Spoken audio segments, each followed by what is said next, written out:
Hello student, once again you are most welcome in this class in which I am going to teach you mathematics class 11th NCERT and chapter is 13 statics and exercise is 13.2. In exercise 13.2 I am going to teach you question 5th and question 1 to 4 I have already taught you in previous classes. आज की class में हम लोग पढ़ेंगे question 5th से, जिसमें हमें सीखना है कि किस प्रकार से दिए हुए डाटा का हम वेरिएंस फाइंड करेंगे, वेरिएंस एंड स्टैंडर्ड डेविएशन। तो इसमें हमसे पूछा गया है कि क्वेश्चन 1 से लेकर के 5 तक कि मीन एंड वेरिएंस बताइए। तो आपको वेरिएंस बताना हो या स्टैंडर्ड डेविएशन बताना हो, मीन तो फाइंड करना ही पड़ेगा। ठीक है, तो देखिएगा सबसे पहले हम इसका मीन फाइंड करते हैं। डाटा जो हमको गिवन है 92, 93, 97, 98, 102, 104 एंड 109 तक गिवन है। तो मीन फाइंड करने के लिए क्या करेंगे, आप डायरेक्टली इसमें एफ का मल्टीप्लाई करें तो थोड़ा डाटा हमारा क्या लेंथी हो जाएगा। तो उस लेंथी डाटा से बचने के लिए हमारे पास मीन फाइंड करने के और भी तरीके हैं। तो हम क्या करेंगे, इसमें जो मिडिल टर्म होता है उसको ए कंसीडर कर लेते हैं। तो टर्म टोटल कितने 1 2 3 4 5 6 7 टर्म है। तो 3 आप शुरू के छोड़ दीजिएगा, 3 लास्ट के छोड़िए। तो इसके मिडिल टर्म को हम ए कंसीडर कर लेते हैं। हमने मिडिल टर्म को ए कंसीडर कर लिया। अब इसी टर्म को सभी टर्म से माइनस करते हैं। तो माइनस करने के बाद हमारे पास क्या बचेगा, कुछ ऐसा नंबर अगर बचता है जो किसी से डिविजिबल हो। वैसे 93 से अगर 98 को माइनस करेंगे तो 5 बचेंगे। तो 2 से या 4 से कोई नंबर डिविजिबल है नहीं, तो अपॉन में हमें कुछ भी करने की जरूरत नहीं, बंद कर सकते हैं, अपनी सुविधा के लिए बंद कर सकते हैं। तो देखिएगा सब्ट्रैक्ट करेंगे यहाँ पर तो बचेंगे हमारे माइनस के 90, माइनस के 6, यहाँ बचेगा हमारा माइनस का 5 और यहाँ माइनस का 1 0 और यहाँ पर बचेगा हमारा 4 6 और यहाँ 11। ठीक, ये बच गया हमारा। अब देखिएगा जो फ्रीक्वेंसी आपको गिवन है एफ, वो देखिएगा क्या गिवन है हमें 2 1 को इस प्रकार से गिवन है 3 2 3 2 6 और 3 3। ये हमारी फ्रीक्वेंसी हमको गिवन है। ठीक है, अब हम क्या करेंगे, इस फ्रीक्वेंसी का ये जो डाटा हमने ए डी फाइंड किया इसके साथ मल्टीप्लाई कर लेंगे मीन फाइंड करने के लिए। तो यहाँ हम लिख सकते हैं F I into D. Multiply करेंगे तो ये हो जाएगा माइनस का 18, माइनस के 10, माइनस का 3 0 6 4 जा 24 और 6 3 जा 18 और 33। ठीक है, आपको 2 एडिशन यहाँ पर करने, एक तो एफ का एडिशन करना है यानी सिग्मा एफ, और एक एडिशन करना है हमें सिग्मा एफ इंटू डी का, क्योंकि मीन फाइंड कर रहे थे। देखिए सिग्मा एफ कितना होना चाहिए, ये आपका 6 + 3 9 और 2 11 + 3 14 14 + 2 16 और ये 19 20 आना चाहिए। देखिएगा जो डाटा है इसका हमारा 20 आना चाहिए। 3 + 3 6 12 + 14, कोई हमने फिर डाटा गलत लिखा है शायद, 3 2 3 फिर हमारा 2 है 6 3 3 सही लिखा हुआ है। तो एडिशन करते हैं हम लोग, 3 + 2 5 + 3 8 + 2 10 और 6 16 और +6 21 हो रहा है। इसका डाटा हो रहा है हमारा 21 भी नहीं हो रहा है। देखिएगा एडिशन में कोई एक नंबर गलत जा रहा हमारा है। 3 + 3 6 6 + 3 12 12 + 2 14 14 + 3 17 17 + 5 22।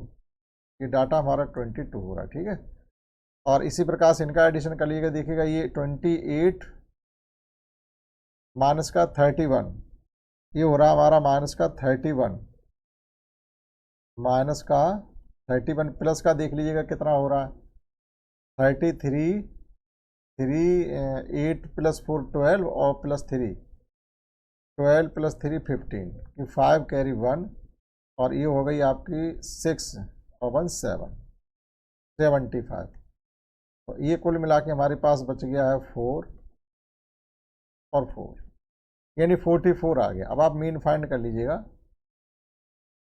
मीन x बार = होता है सिग्मा ए प्लस, क्योंकि हमने दूसरा मेथड लगाया था, हमको लिखना पड़ेगा A plus sigma F into D upon N into H.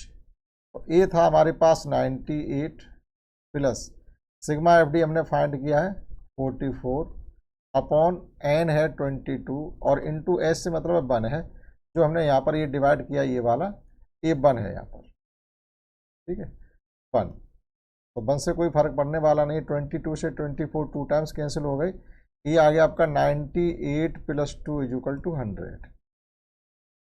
तो इसका जो एक्स बार है यानी मीन है वो 100 आ गया आपका। अब देखिए हमको क्या लिखना है, एक्स माइनस एक्स बार, जब हमें वेरिएंस फाइंड करना है तो एक्स माइनस एक्स बार।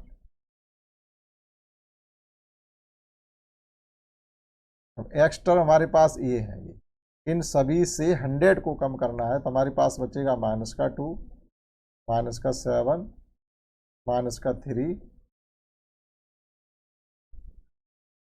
ये 92 है तो यहाँ बचेगा माइनस का 8, माइनस का 8, माइनस 7, माइनस 3, माइनस 2 और यहाँ प्लस के 2 4 और ये 9। अब हमको क्या करना है, यहाँ इसी का स्क्वायर करना, that is X bar sorry X minus X I minus X bar का होल स्क्वायर। तो ये आपका 64 हो जाएगा, ये 49 हो जाएगा और ये 9, ये 4 4 16 और ये हो गया आपका 81 81 1 2 3 4 5 6 7। हमको फाइंड करना है यहाँ पर F into X I minus X bar का होल स्क्वायर, यानी इसके साथ फ्रीक्वेंसी का मल्टीप्लाई हमको करना है। तो फ्रीक्वेंसी का मल्टीप्लाई करेंगे 3 टाइम्स इसमें मल्टीप्लाई जो हम करेंगे तो 12 4 3 या 12 और 6 3 या 18 1 19 यानी 192 आ गया। 49 के साथ हम 2 का मल्टीप्लाई करेंगे तो 98 आ जाएगा, 9 के साथ 3 का मल्टीप्लाई करेंगे तो ये 27 आ जाएगा और 4 के साथ हम 2 का मल्टीप्लाई करेंगे तो ये 8 आ जाएगा। इसी प्रकार 4 के साथ फिर 6 का मल्टीप्लाई करेंगे तो 24 आ जाएगा और 16 के साथ 3 का करेंगे तो 48 आ जाएगा और 81 के साथ 3 का मल्टीप्लाई करेंगे तो ये हो जाएगा आपका 3 8 3 या 24। इस प्रकार से इतना आपका डाटा आ जाएगा। अब आप इस सब का एडिशन करिएगा 90, जब इन सब का हम एडिशन करेंगे तो कुल मिला के आपका आएगा 640। आप एडिशन करके देख लीजिएगा 640, ठीक है। देखिएगा आप कर भी सकते हैं, 8 + 2 10, 10 + 7 17, 17 + 8 25, 25 + 4 29 और ये 11 44, 40 कैरी 4 आ गई आपकी और 4 + 4 8 + 2 10 + 2 12 9 21 9 30 और 4 कैरी 4 आ गया आपका। अब आपकी 3 कैरी है 3 प्लस 2 + 2 4 और 3 7 7 और ये 1 आपका हो रहा है। हाँ यहाँ से 2 लेंगे आप 2 और ये 3 लेंगे 3 + 3 6 आ रहा है, 640 आपका ये एडिशन होगा। अब हमको फाइंड करना variance, variance sigma square is equal to होता है sigma F I into X I minus X bar का होल स्क्वायर अपॉन एन।